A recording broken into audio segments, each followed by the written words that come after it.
And good morning, everyone. Welcome back to NeelyFX. My name is Michael Neely, and this is the channel where we talk about foreign exchange trading, prop firm trading, and hopefully making money doing all those things.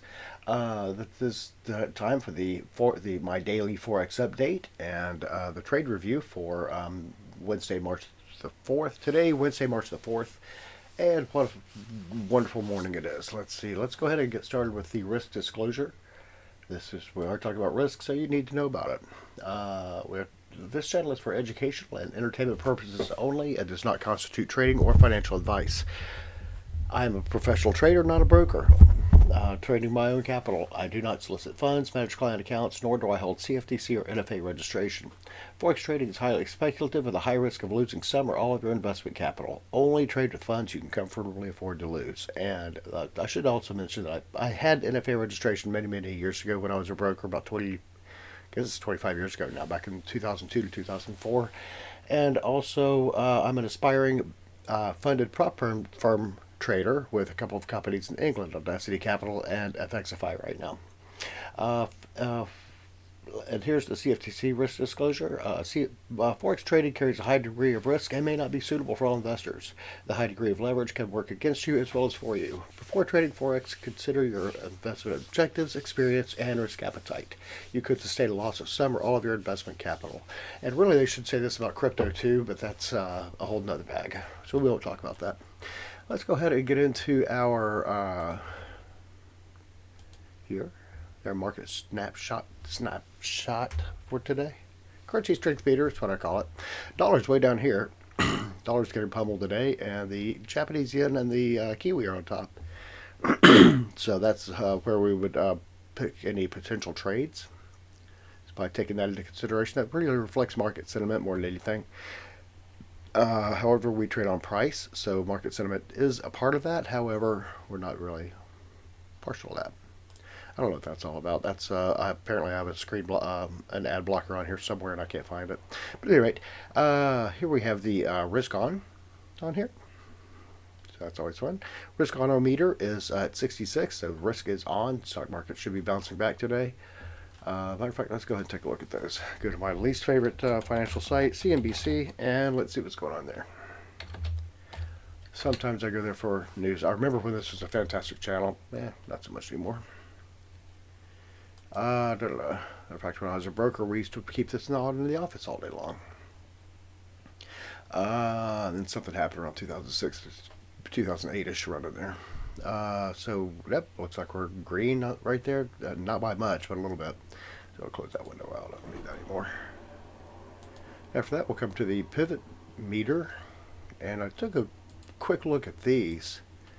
These are still holding at these, but the one that I'm watching is the euro. That's trading far below where support is. And there is no S2 for the DeMark that I'm using. However, the Fibos have it at 116.42. Let me come back over here real quick. So it's trading. So that's the next support level. That's my S3 on Fibos for the month right now. It's right in around here. So right now it's trading below my S3 level, which means it's probably due for a really strong pullback at some point. That's my monthly S3s. That's what my dailies look like. Okay, that's better. Daily pivot points at 116.16. So that's first S1 is at 115.49. I don't think we're going to see that big of a push down on that today. Next resistance levels at 116.84. So I'm just kind of crunching those numbers in my head real quick before we get into things. Let's go ahead and get into this. Pivot levels, by the way, are where you're going to find your support and resistance levels on any given day, and they shift by the hour. So you really got to keep an eye on those sometimes if you're coming into a trade. Let's go to the DXY. That's always where we start out, the dollar index, because it seems like a good place. And right now we're showing a bit of a mean reversion pattern. That is, we've got to close above the 20 Bollinger Band and then a close below the Bollinger Band. That usually means there's going to be a pullback or a drift back to the mean, which is the middle of that, which is the 20-day moving average. So we could see a pullback on the DXY, which will push the U.S. the euro versus the dollar higher. The euro dollar is an actual other thing. We're not going to talk about that. Here we have the euro versus the pound, and it looks like the pound is trading higher than the euro is right now. There's a big strong pullback in that. Euro versus the dollar, it's continuing its little beat down right now, and that is not it. It's way down here. Oops, not even there. That's basically where the next support level is. For this is 115.5. So I don't see it going down that much more. I still don't have an entry on that. I would love to get an entry on that, but we don't. If I came in around 116.20, like I did on the yesterday, I think it was a little bit premature on that. I'll be doing all right. 10 pips up and looking to go higher. We'll see about that as the morning goes on, as the London session goes on, which is where we are right now. The New York session opens at 8 o'clock on New York time. It's currently 5:39 New York time. Here we have the dollar versus the yen. Big, oh, look at that bearish reversal candle right there forming. If that keeps up, then we've got a bearish reversal. We're going to be looking for a pullback on the dollar versus the yen, and probably a pullback in the dollar across the board is on the way. Pound versus the yen, I'll probably be pound versus the dollar. Again, I didn't look at the reversal on that, but that is, we've got to close below the Bollinger Band and then trading above the Bollinger Band. That's also another mean reversion idea. Could be coming back up to 135.36 in that area. Probably be a little bit higher. Probably be pushed 136 again fairly soon. So that would be a good time to come in. Probably around 134.12 is where I'd be looking for the pound versus the dollar. On the bullish side, of course. Let's see, pound versus the yen.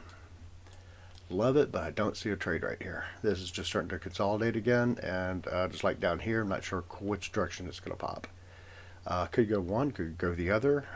Right now, it's looking like it could be going down, and I don't like trading down, doing sell trades on the pound versus the yen, because if you have to carry it over the day or over the period of one day, then you're going to be losing money on the carry trade. Euro versus the yen. If you're not familiar with the carry trade, it has to do with that the Japanese interest rate is lower than the British interest rate or the American interest rate or the Euro interest rate, and therefore you're going to pay that difference in interest on a sell trade. On a buy trade, you're going to be earning it. So that's the carry trade, explained very, very, very briefly. Euro versus the yen, again, very down, very down. Heading downward, again, the same bucket as the pound versus the yen. I'm not sure what the trade is right there yet. Canadian, it's not going anywhere.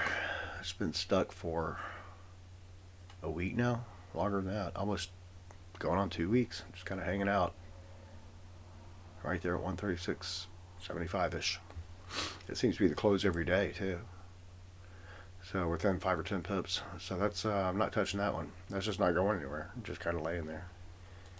Canadian versus the yen, another bearish engulfing candle forming, indicates a possible pullback. We don't have the same mean reversion that we had in the other dollar versus the yen. Did we have it in dollar versus the yen? No, we didn't have it there either. So could be a pullback, could not be a pullback. Would like to see further confirmation on that, either MACD or RSI. But with RSI at 51 right now on that, and RSI on relative strength index at 51 on the US versus the yen, I'm not touching either one of them yet. They're just not really going anywhere yet. Starting to see some pullback in MACD, because once those hit the max width, then that's when you want to see the turnaround. However, what do you know what max width is? How would you know what max width is? You'd have to pretty much have a program running on that that shows the one MACD, the signal line and the main line coming together as opposed to coming apart, because that's how I've programmed a couple things. Where did I leave off? Oil. Well, they say they've taken over the Straits of Hormuz, but nobody seems to care. Oil is trading at $65 a barrel, and if Iran has taken control of the Straits of Hormuz, that probably won't last long. I'm sorry, but our military is vastly more. U.S. versus Iran military is just not. It's not even. It's a disgustingly one-sided fight. But hey, I've been looking for this for 60 years now, so. Whatever. Let's see. Aussie versus the dollar is 70.58 or 70.45 rather. Kind of thinking about going higher. Right there in a giant buy zone. Could be headed up to 71 again. Or we could just look at this as a giant consolidation period, kind of a wider consolidation period, but it's trading there somewhere. Gold. Look at gold perking up. About halfway up. That's about time for a pullback, about the 50% level, unless it continues higher. So we'll see about that. We're looking for possible reversal coming up soon at the 51 or the 60 or the 61 to 50 to 61 range. On that one, if it goes higher than 61, then it's not may not pull back. Platinum. Again, same thing. Looking for a possible pullback on platinum. Palladium, ditto. And silver. About the same. Could have another pullback in metals. Metals are just not as gangbuster as they were not long ago, which is fine. I bought my last coin at $173 from the U.S. Mint, which I'm not as wild about, but it is a beautiful coin. And it's the the 2026 250th anniversary Silver Eagle. So if you want one of those, you're going to pay a lot more than I paid for them, because they're going to be selling on eBay for probably $300 to $450. Here we are. We have but only buy on eBay from people you trust and know well. I'm not going to give any endorsements, but there's some great coin companies on eBay. Software index is strangely bouncing back right now. HubSpot is perking up. Salesforce is perking up. They're competitors that could merge at some point, which would be confusing. Intuit is really perking up. And Adobe, up 4%. So I'm not sure what's going on in the software sector, but it's looking like it's perking up a little bit. So this may be time to get back into your favorite software, or building software or something like that. I don't think that if you're building software, if you're like me and a one-person building a one-person business, and you're building a software, by all means, go for it. There's lots of great tools out there you can use. But at any rate, that's all I've got for today. If you've got any questions, then by all means, hit me up in the comment section. If you'd like to know more about what's going on, then hit me up in the comment section. And I'll get back with you as soon as I can. If you like this video, then hit the thumbs up. If you would like to know when I'm putting out more of these videos, then subscribe, and YouTube will let you know when we've got more coming out. So with that, that's about all I've got for today. You guys have a great one. Talk to you later. Bye.